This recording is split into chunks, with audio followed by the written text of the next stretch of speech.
WSFA 12 News presents a First Alert Weather Special. Talking Weather. Sponsored by the Vance Law Firm, Health Star, ASE Credit Union, and Alabama Power. Hello, I'm Josh Johnson. Over the years, you've welcomed each of us into your home for breakfast, for lunch, and for dinner. So we thought we'd return the favor. We're doing a special on weather called Talking Weather, and it's very simple. You're going to join us for a 30-minute conversation, and of course, in true Alabama style, it's going to be over some really good food. Joining me now, we've got meteorologist Amanda Curran, meteorologist Tyler Seabree, and meteorologist Nick Gunner, and I'm excited. You know what WSFA secretly stands for? I do, yes. We serve food always. Not the official slogan of WSFA, but unofficially. One that we have adopted over the years. We like to eat, and we got some good-looking food in front of us. Today we've really outdone ourselves. Yeah, just a little bit. So the point of this special is to give those of you at home kind of an opportunity to hear us just talk about weather. It's a topic that we hold in high regard. It's a topic we're passionate about, and we'd like to share some of that with you. So in that spirit, I want to begin by allowing people at home, or giving them the opportunity to get to know each of you a little better. Tyler, oh boy, is a proud graduate, and I do mean proud, of the Ohio State University.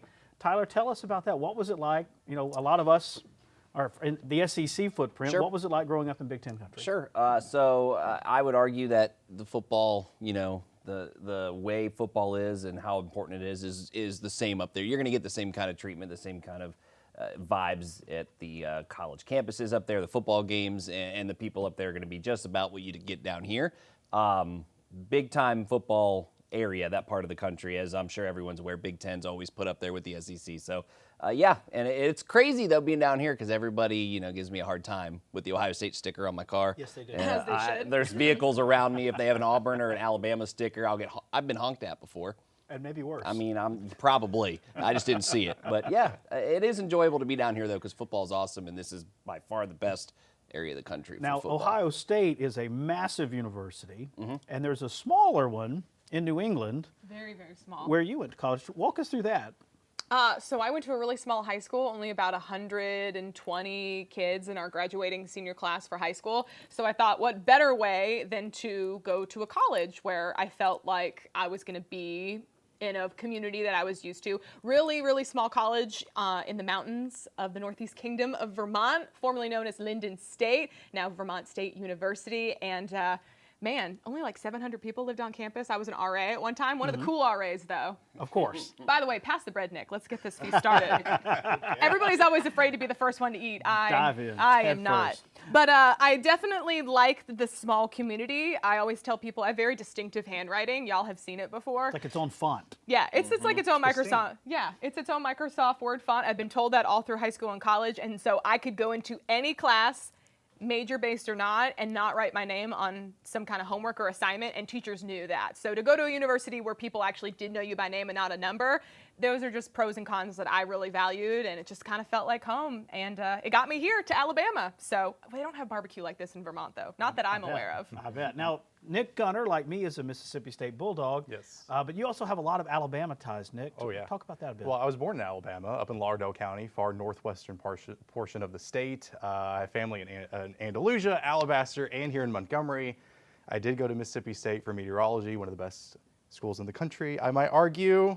Some other people at the table may think otherwise. Didn't they say like 1 in 3 broadcast Mets went to Mississippi State or have some kind of association with the college? Yeah, major powerhouse for sure. And I broke a tradition, a long tradition in my family of Auburn graduates, going all the way back to when it was Alabama Polytechnic Institute. Wow. And I said, you know what? I want to be different. I dare to be different. I love weather. And so I ended up going to Mississippi State, and the rest is history. Here we are glad today. you did. And we're glad you're here. Hey, by the way, we're also glad you're here. We're going to be back with more conversation and, more importantly, more ribs coming up in just a moment. Stay with us.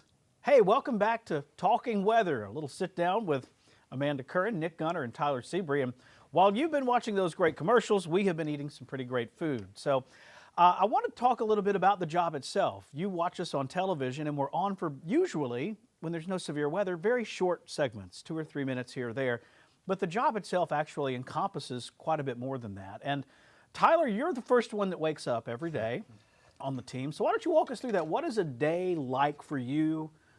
how early do you have to wake up? How early do you have to be at work? When you get there, who's the first person you see? Just walk us through that with you. Sure. So, I think that's going to be one of the biggest points that people will never, ever understand is how folks who do the morning show at any news station, how they get up when they get up. And that's always the one thing that people remember when I tell them, oh, my alarm goes off at 2:20. They're like, You sleep PM? in that late? Well, see, I don't need as much time to get ready. I can usually wake up, fix my hair a little bit, and I'm good to go. And put deodorant on, of course. Got to do that Yeah, too. don't That's forget important. that. Yeah. Work in a small office. Alarm goes off, and get to work usually 3:30, 3:45. So about an hour at home, doing even looking at stuff on my phone, weather stuff, just to get kind of caught up what's going on the day. Get in, finish forecasting, putting the 7-day together, edit my graphics, write the web story, update, temperature forecast, rain chances, all that good stuff, and then get my microphone and get ready to go. Usually, first person I see, because I go straight into the studio, which is where, of course, all the newscasts happen. And I usually don't see anybody until the newscast gets about ready to go on. Judd and Jasmine. We're all in the makeup room getting together and rushing to get on time. Little behind the scenes thing there. 3 of us are usually a little late, but that's okay. That's okay. We still get on. We still get on, and then the newscast is at 4:30, and it's just straight news until 7.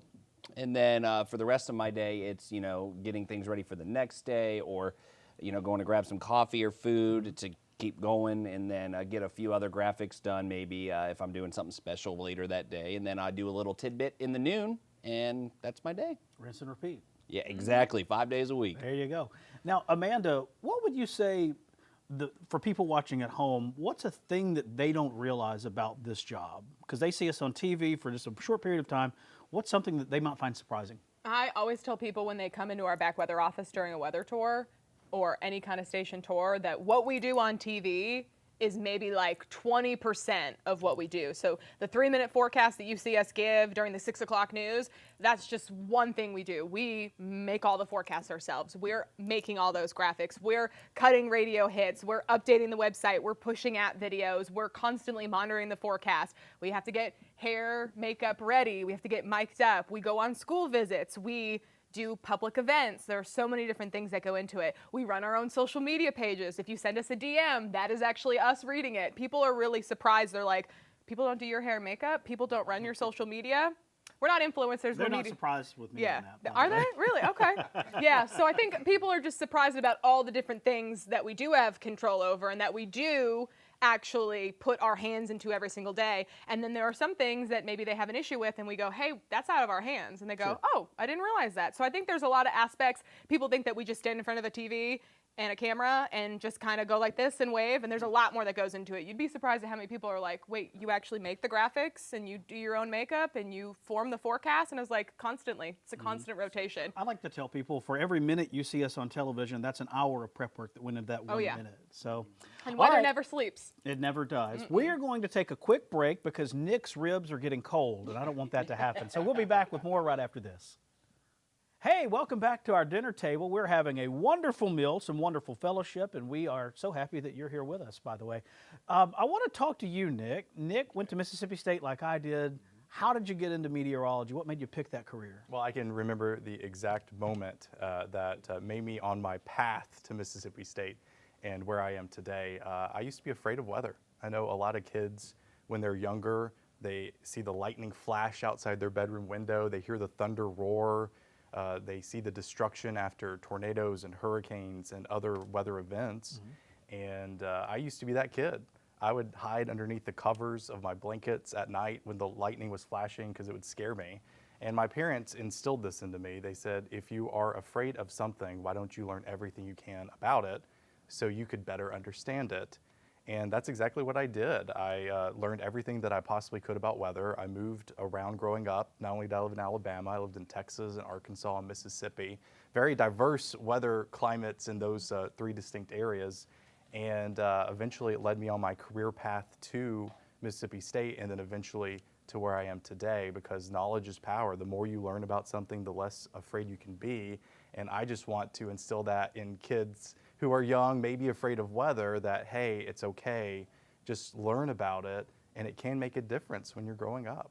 And one way we learn about things is technological advances. You know, we have seen, even in our time, you know, we've all worked different times in this business. I've been doing it 22 years now, and the technology has just exponentially gotten better.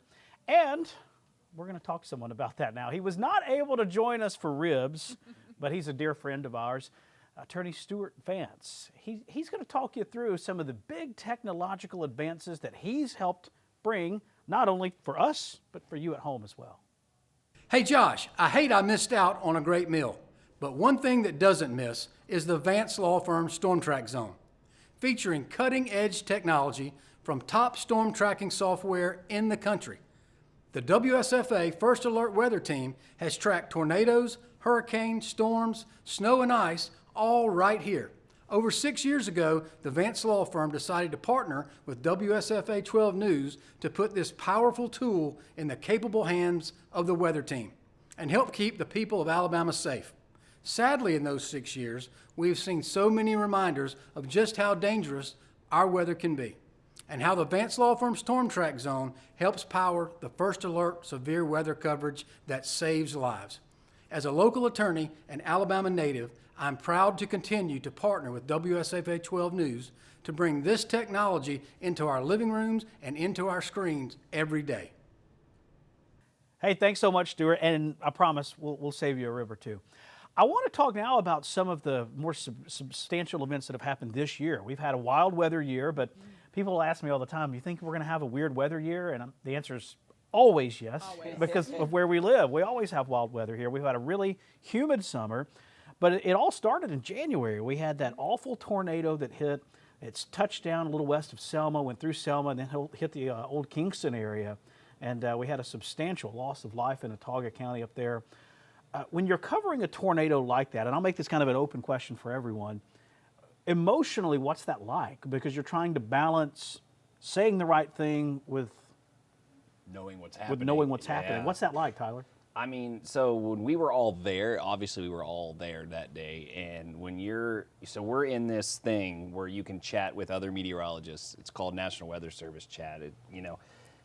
You're getting updates from other folks who are getting other information. When you see what they're saying about how the tornado's on the ground, we got reports it destroyed this house, this house, this house. You know, we got unconfirmed reports of people hurt, whatever it may be, and you're seeing that while also trying to process radar, what we're saying to each other, and relay a message to get people prepared. I don't want to make it about us. It's overwhelming for us, but you also have to remember how important it is what you are trying to say after digesting all that information, how it could play a role. But it definitely, there is an emotional aspect to it for us too. Obviously, it's not about us. We're the ones trying to save people, but for us to get all that information out to you and try to do it in a way that you can understand, it is a lot. Compartmentalize a lot of those feelings. It's a balancing act for sure. Showing people what the storm has the capability of doing to hopefully give them the information to put them in a safe place, while also not neglecting those who are still ahead of the path and could be impacted later on. We'll talk more in our next segment about some of those big emotional storms we've had. Stay with us.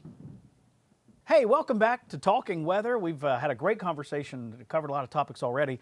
I want to dive into the kind of the more meaningful events you've ever covered as meteorologists. We've seen a lot of things. We'll begin with Nick. Nick, what's one that stands out? One that stands out to me, my first job in Mississippi, Tupelo tornado caused a lot of devastation, almost hit the TV station. Remember going to the basement on air, lost all power after that, and there were still tornadoes on the ground. It was very difficult to cover that situation. What's one that you remember? I think Hurricane Zeta in October. That's a good one. That was a storm that didn't really look like it would be as intense or as quick moving as it was, and because it was so fast moving, we had impacts and significant ones all the way up into central Alabama.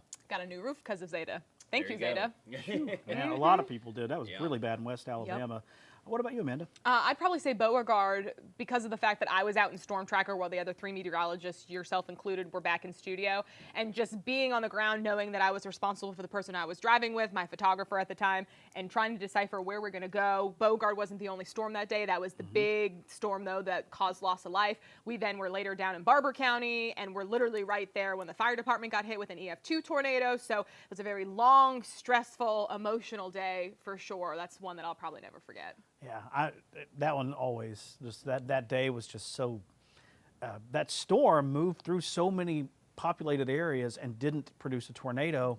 And so you've almost got, despite what the radar's showing you, you've got this sort of glimmer of hope, like maybe we can get this thing out of here, but then right as it hits that Macon-Lee line, it drops that monster tornado, and 23 people, some of them children. Though that one was tough. Flatwood too, I think, was one for me that just, it's November, it's right after Thanksgiving, and 8-year-old boy loses his life in a storm like that.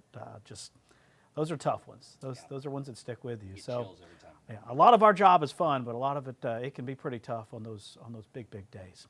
Hey, we're going to come back in just a moment and talk about some other stuff. What do these three wild and crazy people like to do outside of work? We'll dive all into it straight ahead. Stay with us. Hey, welcome back. We've had a wonderful time, and we're getting close to some empty plates here. We're not quite there yet, but Y'all are behind. I'm already on she's already on banana pudding. That's a little known fact about Miss Amanda Curran is, despite her lean stature, she can put away some food. Oh, yeah. I'm going to ask you this question while you're chewing. I'm out eating all of y'all. And Okay. it's honestly not even close, by the way. It's So- not. But I you do also, love food. You run a lot, too, I though. do. That's how you kind of earn Which it. is funny because my mom is an ex-marathon runner, ran 18 marathons, always been a hiker, and I remember this one story, and she will still laugh to this day. I remember my mom used to love us doing stuff together.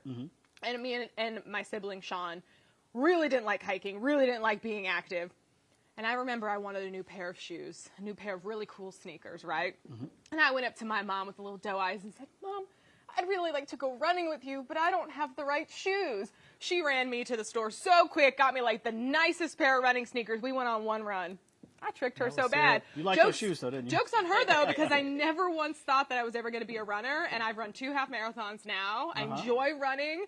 So I have literally turned into my mother, which is now as a 30-plus-year-old woman, the most amazing thing. But when you're 14, 16, 18, the last thing you want to do is turn into your mom. Now I realize my mom's a superhero, and it allows me to eat all of this. There you go. Y'all got to catch up, okay? We got to get on it. It's funny you say that. My dad talks about running, and his thing is, she said 18 marathons. He's probably run 18 times in his life. And his saying is, if you see me running, you better start too, because something big's chasing me.